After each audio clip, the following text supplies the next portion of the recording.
I am getting downloads and I'm doing my research around it, is that we've been where we're at right now in ancient history. By 2027. And how would that make the world different to how it is now? Money anymore. They're just going to enjoy it. They're just going to enjoy what they get. That's it. Things that are going to come out with AI, the telepathy tapes, will calm the waters and make you realize that there is a bigger picture than this.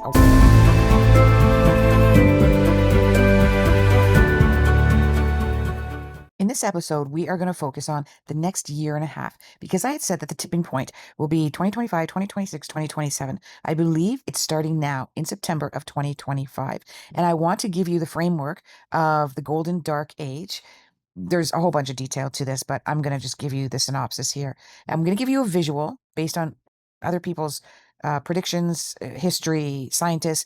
I'm also going to give you proof of how AI and a simulated universe or simulated existence is all a big part of this. I will let you know at the end of this whether I believe in the simulated universe hypotheses.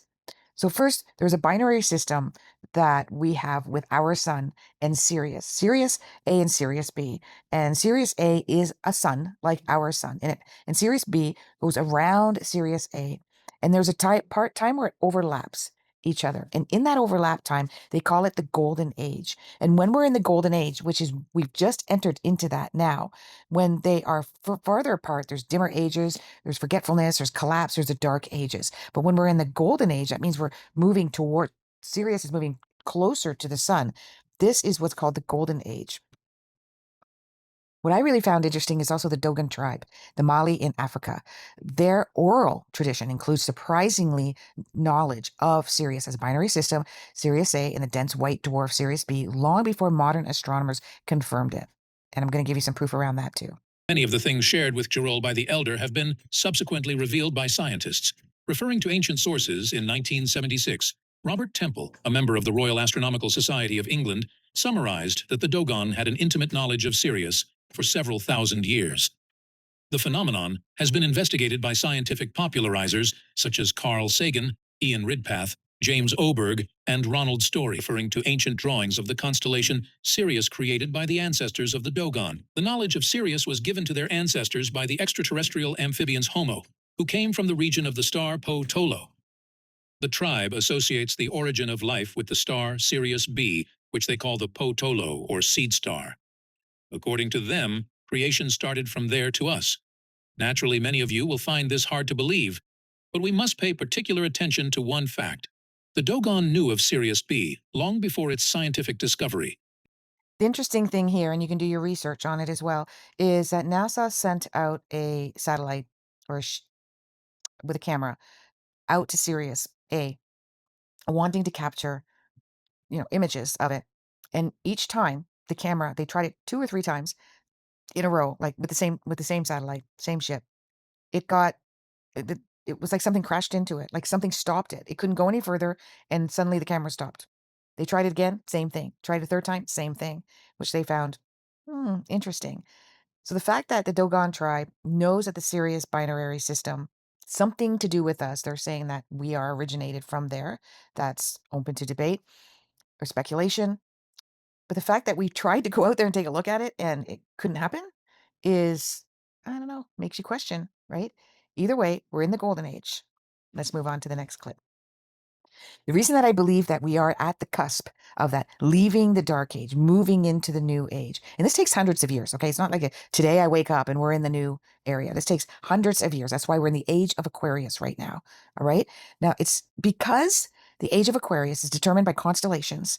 There is many constellations in the sky. And let's look at the 12 that we focus on. Some focus on 13 constellations. So for instance, the constellation of Cancer and the constellation of Leo, there's a gap between them. And many argue about where is the border of that gap? When does the constellation of Cancer end and the constellation of Leo begin? And that's why there's argument of when and if and how these Aquarius age starts. Oh, it starts, but when did it start?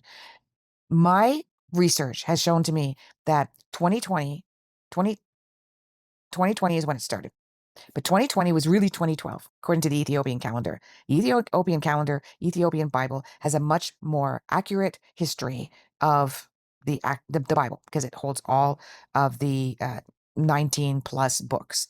that are in the Bible, that 18 or 19 are missing in the traditional Bible. Anyways, I'm not going to get too serious there. There are alternative scientists that believe in this. So this isn't just esoterical. Okay, so now we're entering into a golden age where there's greater light energy, consciousness expands during this time. Let's take a look at the science here. Sirius. The sun we see in the sky rules during the age of Leo, for in that age the interaction between the two stars, the sun and Sirius, is at its strongest. Sirius, however, reigns across all 12 ages, for it is the driving force behind the ages themselves. Without Sirius, the various cycles of Earth would not exist as we know them. The great year also mirrors the zodiacal precession cycle, also known as the precession of the equinoxes, which is the slow wobble of Earth's rotational axis caused by this greater binary cycle.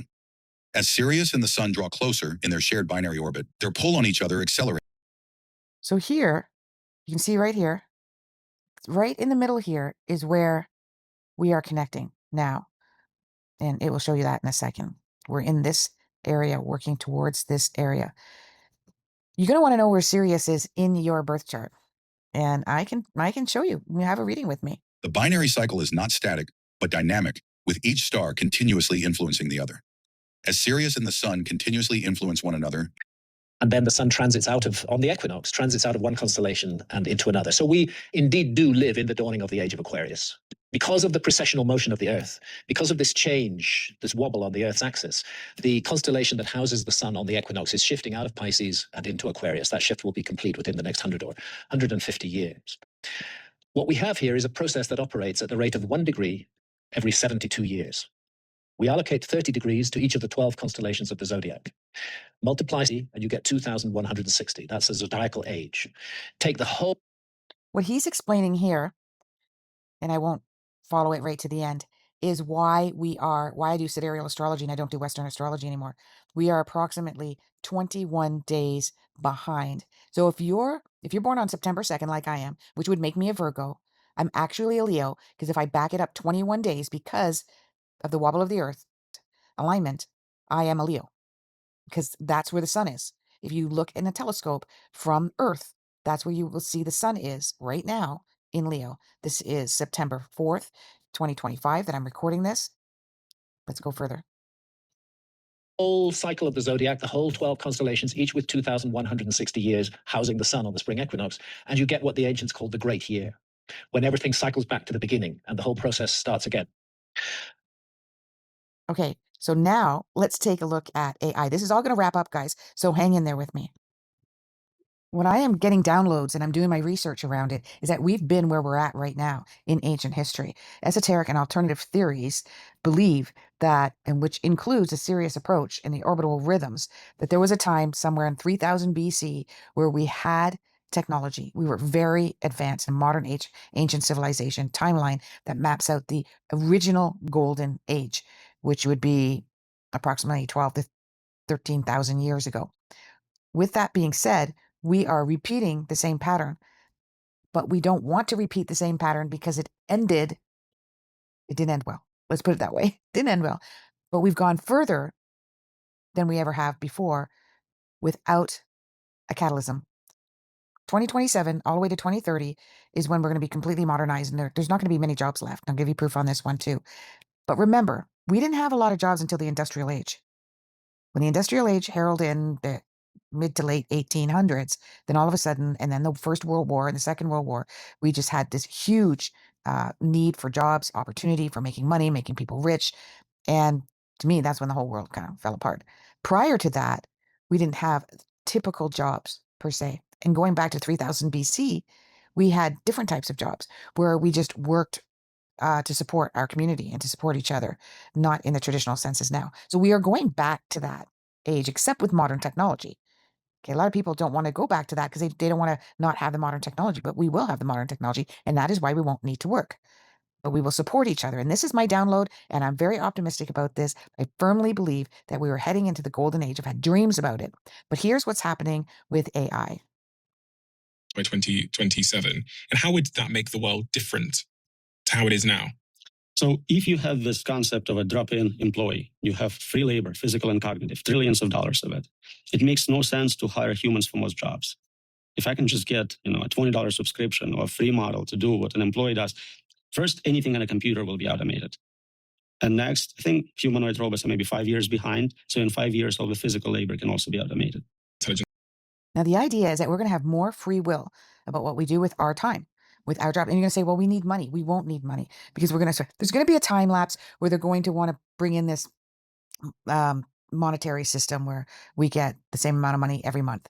But that's not going to last long either. It's just not going to pan out well because there's going to be a separate existence, a separate civilization. This is the great divide that I've always talked about, where we are going to find our own way to survive as a community without relying and build our own government and build our own educational system and build our own AI is in here. Guys, watch the telepathy tapes. It's here. And there is going to be a breakthrough with the telepathy tapes that I think is going to back up what I'm telling you right now. And I'm going to show you that video in a second.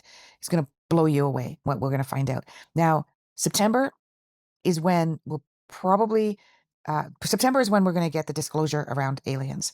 October is when there's going to be proof in the pudding. And then everyone's going to start wondering, are we living in a simulated universe?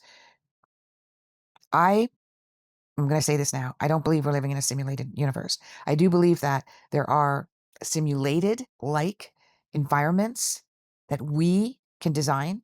And to me, that's no different than I die. I go to some place where there's the one where we all belong. And then we design our next life and we tap into it. Now, a lot of people would say, why would I want to design the life I had? It was the worst thing ever. And I agree that I struggle with that answer too. And my best download around it is that we are this existence that we live in, whether you want to call it simulation or not, is because I do believe in a higher, loving, powerful energy. Okay. So I do believe in that. Is this existence that we live in is out of balance. It's skewed. There's evil all over the place. And many of us are coming back to address that evil by either being the evil or being a victim to the evil or being the ones that advocate against it. And usually the ones that are in amongst the evil are the ones that will save us, the ones that are advocating for us. Those are the ones becoming and developing their healing abilities and the powers that they have in order to help create a balanced energy. And that energy is masculine and feminine energy. And it's not gender, has nothing to do with gender. It's like the North and the South Pole. That's a masculine and feminine energy.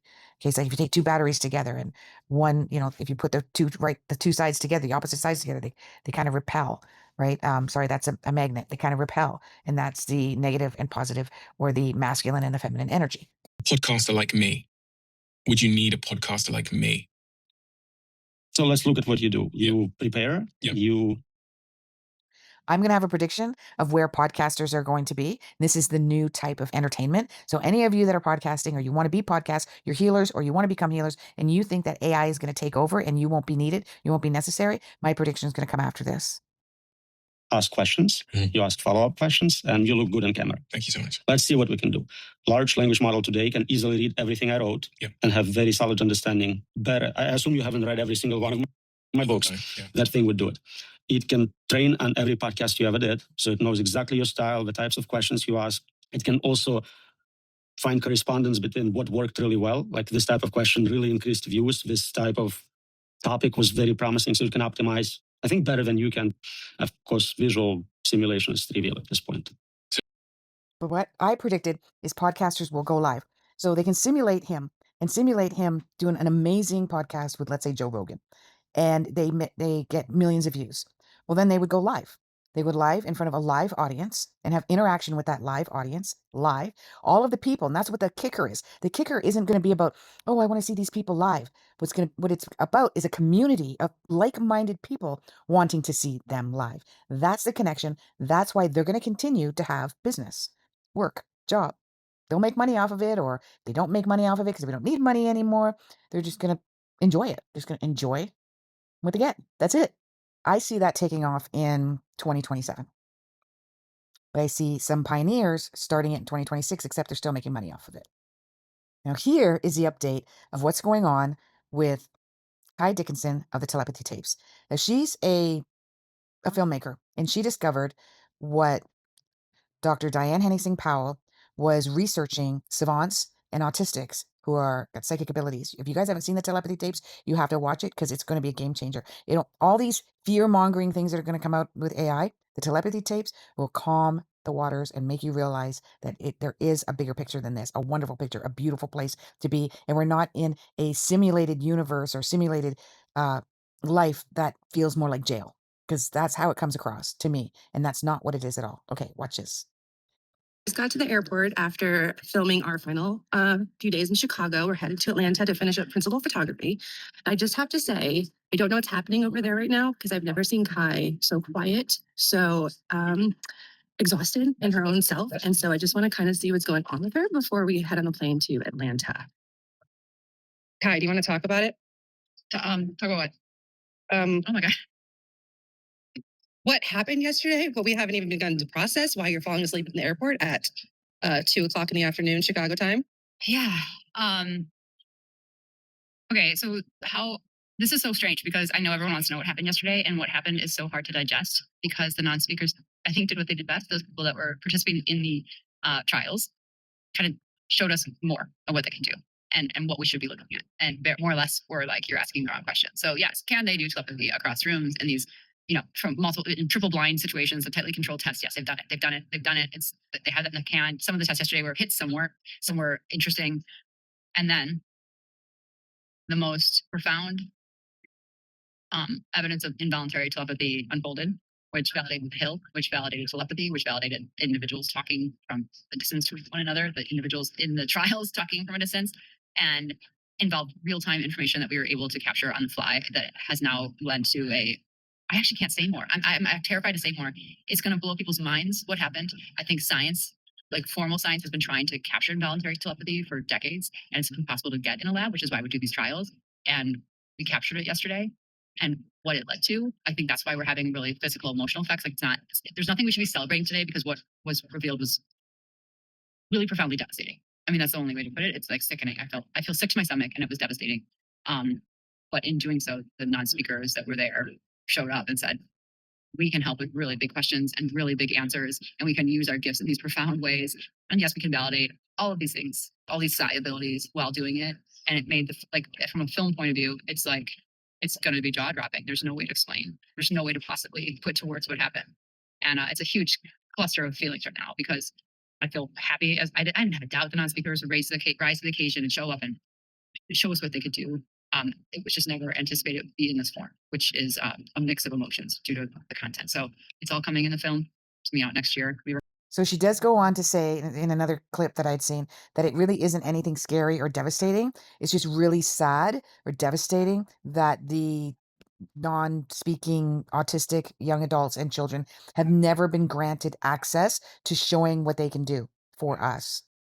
This is a documentary that comes out next year, 2026. What is my prediction around this? And who I interviewed, Nicola Farmer, she's going to be in it as well. And I met her at the PSI games in person, but we became friends online. I've interviewed her twice. Go back to my YouTube channel, Askhollyhall, to see that interview.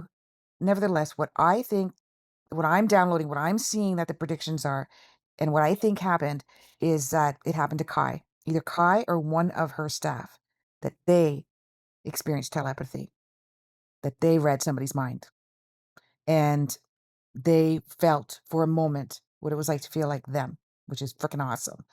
Because they don't, if you watch telepathy tapes, they don't feel suffering at all. They don't feel like they're suffering. They only feel love. And even though they look like they are, because many of them have involuntary movements and whatnot. And it was not planned. It wasn't scripted, and it wasn't something they were looking for.